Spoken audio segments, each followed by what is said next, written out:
following is a special marine warning from the National Weather Service. The National Weather Service in Chicago has issued a special marine warning for open waters from Winthrop Harbor to Wilmette Harbor out to Mid-Lake until 6:45 p.m. At 5:08 p.m., a strong thunderstorm was located 9 nautical miles east of Waukegan Harbor, moving northeast at 20 knots. Hazard, wind gusts 34 knots or greater and small hail. Source, radar.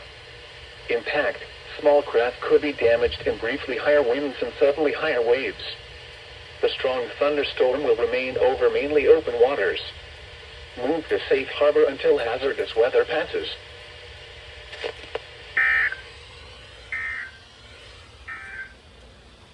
The following is a special marine warning.